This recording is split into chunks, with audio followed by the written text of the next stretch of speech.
नमस्कार, आप देख रहे हैं एनडीटीवी इंडिया। आपके साथ मैं हूं गीता जोशी और शुरुआत बिल्किस बानो केस से, जिसमें सुप्रीम कोर्ट ने गुजरात सरकार का फैसला रद्द कर दिया है और 11 दोषियों को 2 हफ्ते के भीतर सरेंडर करने का आदेश दिया है। सुप्रीम कोर्ट ने अपने फैसले में कहा है कि गुजरात सरकार को माफी देने का अधिकार नहीं है। जहां सुनवाई हुई वहीं की सरकार दे सकती है छूट, इसलिए रिहाई के लिए गुजरात सरकार नहीं बल्कि महाराष्ट्र सरकार सक्षम है। सुप्रीम कोर्ट ने यह भी कहा कि गुजरात सरकार ने दोषियों के साथ मिलकर काम किया और 2022 का आदेश धोखाधड़ी से हासिल किया गया। वहीं सुप्रीम कोर्ट के फैसले के बाद बिल्किस बानो ने अपने वकील के जरिए बयान जारी किया है। उन्होंने कहा कि ये वाकई मेरे लिए नया साल है। मैं 1.5 साल से ज्यादा के वक्त में पहली बार मुस्कुराई हूं। मैंने अपने बच्चों को गले लगाया। ऐसा लगता है जैसे पहाड़ के आकार का पत्थर मेरे सीने से हटा दिया गया है और मैं फिर से सांस ले सकती हूँ। साथ ही उन्होंने कहा कि इस मुश्किल वक्त में जो लोग मेरे साथ खड़े रहे, मैं उनकी शुक्रगुजार हूँ। वहीं सुप्रीम कोर्ट के फैसले के बाद अब सवाल पूछे जा रहे हैं कि क्या उन अफसरों के खिलाफ कार्रवाई होगी जिन्होंने इस फैसले पर मुहर लगाई। 16 महीने बिल्किस बानो के गुनाहगार आजाद घूमते रहे। अब सुप्रीम कोर्ट ने वापस जेल भेजे जाने का इंतजाम कर दिया है, मगर सुप्रीम कोर्ट ने ये कहने में बड़ा विलंब कर दिया। 15 अगस्त 2022 से 16 महीने गुजर गए। हमारी अपेक्षा ये थी कि ऐसे मामलात में सुप्रीम कोर्ट ने तुरंत उसको महीने 2 महीने में खत्म करना चाहिए था। ये फैसला जो आज आया है वो अगस्त से सितंबर 2022 में आना चाहिए था। लेकिन जो बात अब जाकर सुप्रीम कोर्ट के सामने खुली, उसे इतने दिन तक किन किन लोगों ने दबाए रखा और कैसे इंसाफ को गुमराह किया, खुद सुप्रीम कोर्ट ने इसे धोखे का फैसला बताया है। जानकारी के मुताबिक गुजरात के पुलिस अधीक्षक, सीबीआई विशेष अपराध शाखा मुंबई और विशेष दीवानी न्यायाधीश CBI city civil and sessions court greater Bombay ने पहले दोषियों के समय से पहले की रिहाई का विरोध किया था, लेकिन दोबारा याचिका जब डाली गई तो गुजरात प्रशासन ने विरोध वापस ले लिया। साथ ही जेल के अफसरों ने और माफी देने वाली कमेटी ने भी उस पर सहमति जताई। पहली बात तो ये है कि गुजरात सरकार ने आखिर क्यों इस फैसले को लिया कि इनको हमें छोड़ना है। उनके अधिकार क्षेत्र में नहीं था, फिर भी उनको छोड़ा। तब मुजरिमों ने 1992 की माफी नीति का हवाला दिया था, जिसका उन्हें फायदा मिला, जबकि 2014 की नीति के तहत बलात्कार के आरोपियों को रिहा नहीं किया जा सकता। बलात्कारियों को बचाने की प्रक्रिया जो इस राजनीतिक पार्टी, जो सत्तारूढ़ पार्टी है, ने अपनाई है, आज बचाना तो दूर, अपना मुंह छुपाने के लिए उनको जगह नहीं होनी चाहिए। अगर थोड़ी भी शर्म है तो उनके सभी जुमले, कभी बेटी बचाओ, बेटी पढ़ाओ, अनेक जुमले हैं। जुमलों की सरकार है, स्पेशलिस्ट है जुमलों में। सब जुमले एक बार में एक्सपोज हो गए हैं। बिल्किस बानो को न्याय मिला, लेकिन किश्तों में। लेकिन ये बात भी सच है कि खुद भारत सरकार के आंकड़े बताते हैं कि सिर्फ 25% रेप मामलों में कन्विक्शंस होती हैं, और अगर ऐसे मामलों में भी किसी न किसी बात के चलते रिहाई होने लगी तो जो महिलाओं को अधिकार या फिर न्याय दिलाने की बातें हैं वो सारी की सारी बेमानी हो जाएंगी। नई दिल्ली से नीता शर्मा, एनडीटीवी इंडिया के लिए। पीएम मोदी पर आपत्तिजनक टिप्पणियों के बाद मालदीव अपने ही घर में घिर गया है। मालदीव के कई बड़े नेता मौजूदा सरकार पर सवाल उठा रहे हैं।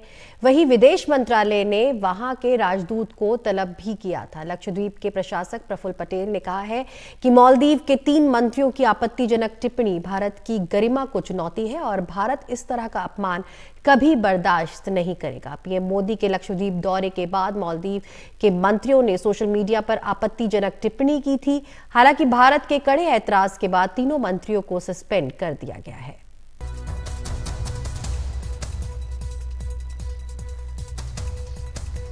हमारी भूमि के संस्कार कुछ अलग है और उनकी बात अलग होगी। वो छोटे मन से उन लोगों ने सोचा है, उनको ऐसा सोचने की आवश्यकता नहीं थी। फिर भी उनको मतलब कि उन्होंने जो गलती की है, उनकी सरकार ने उनको पनिश भी किया है। पूरा देश आदरणीय प्रधानमंत्री जी के साथ कंधे से कंधा मिलाकर खड़ा रहा। देश आदरणीय प्रधानमंत्री जी का अपमान कतई सहन नहीं करता, ये इसका उत्तम उदाहरण है। पूरा देश इसके साथ जुड़ जाए, चाहे वो बॉलीवुड के सेलिब्रिटीज हो, सेलिब्रिटी किसी भी प्रकार की हो, चाहे वो क्रिकेटर्स हो या पूरे देश के महत्वपूर्ण जितने भी लोग हैं, और साधारण जनता ने भी आदरणीय प्रधानमंत्री जी के अपमान को सहन नहीं किया है और उनका उत्तर भी दिया है और मालदीव को दोबारा सोचने के लिए मजबूर भी कर दिया है। वहीं भारत और मालदीव की कूटनीतिक खींचतान में चीन भी कूद गया है। चीन सरकार के मुखपत्र ग्लोबल टाइम्स के एक लेख में कहा गया है कि एक स्थिर और समृद्ध अर्थव्यवस्था मालदीव के लिए बहुत अहम है और चीन का सहयोग और मदद मालदीव को इस लक्ष्य को हासिल करने में मदद कर सकता है। चीन ने मालदीव को हमेशा बराबर का साथी माना है और उसकी संप्रभुता का सम्मान किया है। नई दिल्ली को इस मामले में ज्यादा खुले दिमाग का रहना चाहिए, क्योंकि दक्षिण एशियाई देशों के साथ चीन का सहयोग एक जीरो सम गेम नहीं है।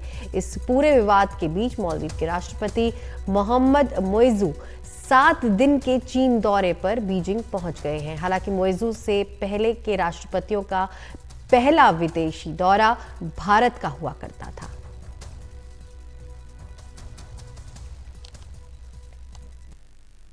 वहीं मालदीव विवाद के बीच इजरायल भारत के समर्थन में आ गया है। भारत में इजरायल के दूतावास ने लक्षद्वीप की खूबसूरत तस्वीरें जारी की हैं और लिखा है कि हम भारत सरकार के आग्रह पर पानी का खारापन कम करने के कार्यक्रम के लिए पिछले साल लक्षद्वीप गए थे। इस योजना पर हम कल से ही काम शुरू करने को तैयार हैं। लक्षद्वीप के मनमोहक खूबसूरती को दिखाने वाली कुछ तस्वीरें उन लोगों के लिए हैं जो अभी तक लक्षद्वीप में पानी के अंदर की निर्मल खूबसूरती को नहीं देख पाए हैं।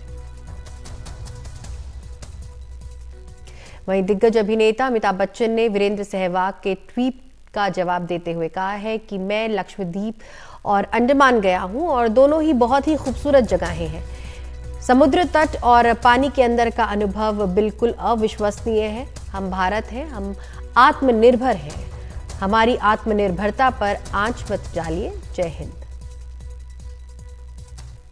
मालदीव के 3 मंत्रियों को प्रधानमंत्री नरेंद्र मोदी के खिलाफ अशोभनीय टिप्पणी करने की वजह से बर्खास्त कर दिया गया है, लेकिन भारत में इस टिप्पणी को लेकर इतनी नाराजगी जताई जा रही है कि लोग मालदीव जाने का कार्यक्रम रद्द कर रहे हैं।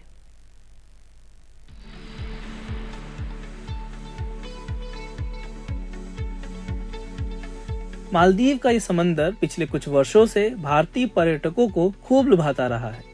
बीते 3 सालों में लाखों से ज्यादा भारतीय पर्यटक मालदीव जाते रहे हैं, लेकिन प्रधानमंत्री पर मालदीव के मंत्रियों की टिप्पणी के बाद कई पर्यटकों ने मालदीव के टिकट कैंसिल कर दिए हैं। We had a plan to travel abroad, but at the price कि अगर कोई ऐसा देश मेरे देश के पीएम को मेरे देश की का जो इमेज है उसको अगर कोई स्लैंडर करेगा, I will not take a moment to cancel my trip, क्योंकि मैं ये बिलीव करता हूँ कि देश आगे से बड़े कुछ भी नहीं है। मालदीव के लिए ये बात बेहद गंभीर है कि वहाँ की पूरी अर्थव्यवस्था का 1/3 हिस्सा पर्यटन से आता है। इनमें से भी भारत का योगदान काफी अहम है। साल 2023 में 18,78,543 कुल पर्यटक घूमने आए, जिसमें से 2,09,198 भारतीय रहे। साल 2022 में 16,75,303 पर्यटक आए, जिसमें 2,41,382 भारतीय रहे।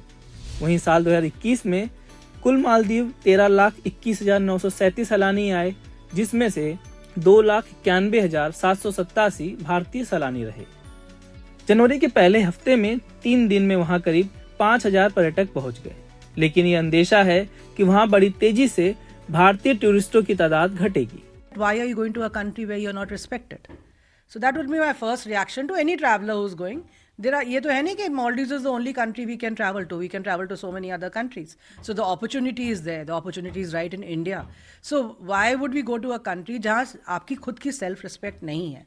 So let that self-respect come. And people like Maldives should understand this more. Because post-COVID अगर उनको किसी ने खड़ा किया अपने पैरों पे, तो इंडियंस ने खड़ा किया।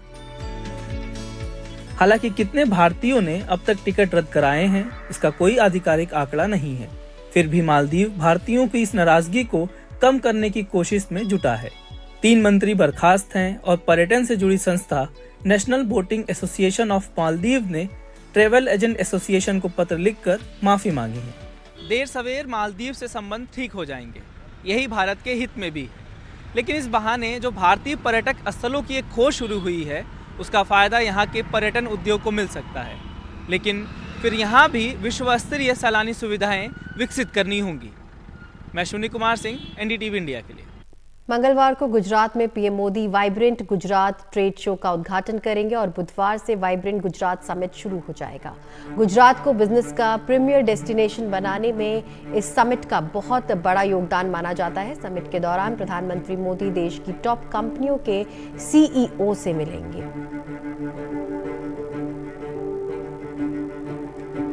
और अहमदाबाद से वसुधा वेणुगोपाल की रिपोर्ट देखिए। प्रधानमंत्री नरेंद्र मोदी गुजरात के दौरे पे हैं। 3 दिन का ये दौरा होगा। ये उनका होम स्टेट है और यहाँ के वो चीफ मिनिस्टर रहे हैं 14 साल। और इस बार उनका जो दौरा हो रहा है वो बड़ा ही खास है, क्योंकि वाइब्रेंट गुजरात का इनॉग्रेशन होगा परसों। 2 दिन जो है वाइब्रेंट गुजरात के डेलीगेट्स के साथ बिताएंगे प्रधानमंत्री। वाइब्रेंट गुजरात की शुरुआत हुई थी 2003 में, प्राइम मिनिस्टर ने खुद की थी उसका इनॉग्रेशन। और इसका कंसेप्चुअलाइजिंग जब उन्होंने किया था, तभी भी उनके नज़र में यही एक विजन था कि गुजरात को किस तरह वो एक इन्वेस्टमेंट डेस्टिनेशन की तरह प्रोजेक्ट कर पाए। और उसी के साथ साथ 20 साल बीत गए और वाइब्रेंट गुजरात जो है उसका 10th एडिशन जो है कल और परसों सेलिब्रेट किया जाएगा। ये हर 2 साल में एक बार होस्ट होता है। 2021 में कोविड के कारण ये फंक्शन हुआ नहीं था, ये समिट हुआ नहीं था, इसीलिए इस बार 1 लाख से भी ज़्यादा डेलीगेट्स की आने की एंटिसिपेशन है। उसके साथ साथ 50 ऐसे ग्लोबल सीईओज़ यहाँ पे आएंगे, माइक्रोसॉफ्ट से लेके गूगल से लेके बड़ी कंपनियाँ जो हैं उनके बड़े डेलीगेट्स, उनके सीईओज़ आने वाले हैं। गुजरात जो है सेमीकंडक्टर पॉलिसी को बनाने वाला फर्स्ट राज्य बना था। उस सेमीकंडक्टर डील को आगे लेकर जाने के लिए भी यहाँ पे डील्स और कोलैबोरेशन साइन होंगी। माइक्रॉन टेक्नोलॉजी जो एक यूएस जायंट है, उसके साथ प्रधानमंत्री ने खुद एक डील फाइनलाइज की थी, एक कोलैबोरेशन फाइनलाइज किया था जब लास्ट ईयर उनका एक स्टेट विजिट हुआ था यूएस में। उस डील को भी आगे लिया जाएगा। उसके साथ साथ हमारे देश के जितने भी बड़े बड़े बिजनेसमैन हैं, उद्योगपति हैं, वो भी आएंगे इस वाइब्रेंट गुजरात ग्लोबल समिट में। प्रधानमंत्री की मुलाकात ये सारे फॉरेन लीडर्स और बिजनेस हेड्स के साथ भी होगा। उसके साथ साथ कल जो है यूएई के जो प्रेसिडेंट हैं मोहम्मद बिन जायद अल नहयान, उनके साथ एक बहुत बड़ा रोड शो होने वाला है अहमदाबाद में। और यूएई के प्रेसिडेंट के साथ ये जो रोड शो है प्राइम मिनिस्टर का, उसका एक मैसेज ये भी है कि गल्फ कंट्रीज़ को दिया जा रहा है कि इंडिया का एक डिप्लोमेटिक पोजीशन बहुत ही नुआंस्ड है। उसके साथ साथ आपको याद होगा कि 2015 में प्रधानमंत्री ऐसे पहले प्रधानमंत्री थे 30 साल में जिन्होंने यूएई विजिट किया था, और अगले महीने उनका फिर से एक वहाँ पे विजिट होने वाला है जब युद्ध चल रहा है इजराइल पैलेस्टाइन में। उसके साथ साथ जो हमारे इंडिया का पोजीशन है वो भी एक नुआंस तरीके से उसकी मैसेजिंग होगी कल के रोड शो में। तो प्रधानमंत्री का जो एक टाइटली पैक्ड स्केड्यूल है, कल और परसों वाइब्रेंट गुजरात के डेलीगेट्स के साथ जो है उनकी बहुत सारी मीटिंग्स होंगी। गिफ्ट सिटी में भी वो जाएंगे। गिफ्ट सिटी एक बहुत ही बड़ा फ्यूचरिस्टिक फैसिलिटी है जहाँ पे इकोनॉमिक एक्टिविटी के लिए हर एक अरेंजमेंट, हर एक व्यवस्था की गई है, और ये भी एक प्रधानमंत्री का खुद का एक प्रोजेक्ट है। तो वो सारी चीजें कल और परसों होने वाली हैं। और अब बात अयोध्या की। अयोध्या में राम मंदिर के उद्घाटन की तैयारियां जोरों पर हैं। 22 जनवरी को प्राण प्रतिष्ठा समारोह होगा और इसके लिए तैयारियों को अंतिम रूप दिया जा रहा है। राम मंदिर को बहुत ही खूबसूरती से सजाया जा रहा है। मंदिर निर्माण समिति के प्रमुख नृपेंद्र मिश्रा ने अपनी तमाम व्यवस्थाओं से वक्त निकालते हुए हमारे सहयोगी रणवीर सिंह को खास इंटरव्यू में मंदिर से जुड़ी कई अहम जानकारियां दी। सुनिए। भक्तों का 500 साल पुराना इंतजार खत्म हो रहा है और वो तारीख है 22 जनवरी, जब भगवान राम अपने घर में विराजेंगे। जो घर बन रहा है भगवान राम का, उस घर के पीछे मंदिर निर्माण समिति का एक बहुत बड़ा योगदान है। और जिस शख्स की बात किए बिना इस पूरे निर्माण की बात नहीं हो सकती, वो शख्स है नृपेंद्र मिश्रा। बहुत सीनियर आईएएस अधिकारी हैं और रिटायरमेंट के बाद सर ने जो मंदिर है उस पर बहुत काम किया। सर, लोगों के मन में भी है 22 तारीख को लेकर के, और चर्चा भी हुई कि अरुण योगीराज की मूर्ति सेलेक्ट हो गई। अगर आप कुछ बता सकें सर की मूर्ति के विषय में। वो आने वाले 3-4 दिनों में ही ट्रस्ट इस निर्णय को घोषित कर सकेगा कि इनमें से कौन सी मूर्ति प्राण प्रतिष्ठित होगी। लेकिन एक बात आपको बता दूं, तीनों मूर्ति उसी प्रकार की निष्ठा, श्रद्धा, धार्मिक भाव के अनुसार यहाँ पर लिए जाएंगे और उनको ट्रस्ट स्वीकार करेगा और तीनों मूर्तिकारों को जो भी सम्मान धनराशि देनी है वह देगा। किसी प्रकार से यह भावना नहीं होगी कि किसी भी भगवान की मूर्ति को अस्वीकृत किया गया है। कृपा करके इसको स्पष्ट करें सबसे। तीनों मूर्ति स्वीकृत हैं, तीनों मूर्ति में से एक प्राण प्रतिष्ठा होगी, 2 अन्य मूर्तियां हैं जिस पर कि आने वाले समय में ट्रस्ट निर्णय लेगा। अच्छा, उस पर अभी फैसला नहीं, लेकिन रहेगी ट्रस्ट के पास। और निश्चित ट्रस्ट का फैसला हो गया कि हम उसको लेंगे, कहाँ पर कैसे उनको प्रतिष्ठित करेंगे, यह विषय जो है ट्रस्ट के समक्ष। सर, 22 तारीख को प्रधानमंत्री जी आ रहे हैं, 8000 और लोग आ रहे हैं, यहाँ पे कैसी व्यवस्था होगी? प्रधानमंत्री जी कहाँ रहेंगे? प्रधानमंत्री जी तो सीधे आएंगे, आकर के यहाँ पर वो एक तरीके से सामने तो नहीं, क्योंकि सामने तो गेस्ट लोग कुर्सियों पे बैठे जहाँ हम खड़े यहाँ भी गेस्ट होंगे? नहीं, यहाँ नहीं होंगे, अंदर ही होंगे। परकोटा के अंदर ही गेस्ट होंगे। अच्छा। साधु संत कुछ जो मंडप हैं उसमें होंगे, ठीक है, और जो शेष हैं वो नीचे कुर्सियां लगी होंगी, वहाँ पर होंगे चारों तरफ उसके। और प्रधानमंत्री जी आ करके नॉर्दर्न गेट से अभी तक हम लोग का अनुमान है कि प्रवेश करेंगे। अंत में क्या निर्णय होगा, या तो उनकी जो स्पेशल प्रोटेक्शन फोर्स है वह करेगी और उसका हम अनुपालन करेंगे। लेकिन हम व्यवस्था यह कर रहे हैं कि नॉर्दर्न गेट से वो एंटर करके सीधे गर्भगृह में जाएंगे और गर्भगृह में जो कुछ भी वहाँ धार्मिक आवश्यकता है, अनुपालन है, अनुशासन का अनुपालन है, वह करेंगे। और उसके लगभग पूरी जो एक सेरेमनी कहना तो बहुत गलत होगा, लेकिन जो प्राण प्रतिष्ठा का कार्यक्रम है वह लगभग 1.5 से 2 घंटे का होगा।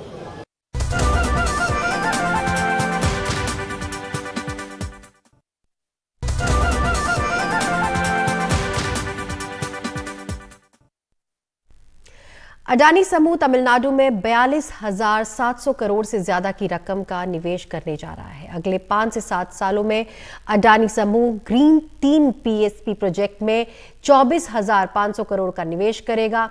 Adani conics hyper scale data centre में 13,200 करोड़ का निवेश करेगा और अंबुजा सीमेंट्स में 3,500 करोड़ का निवेश करेगा।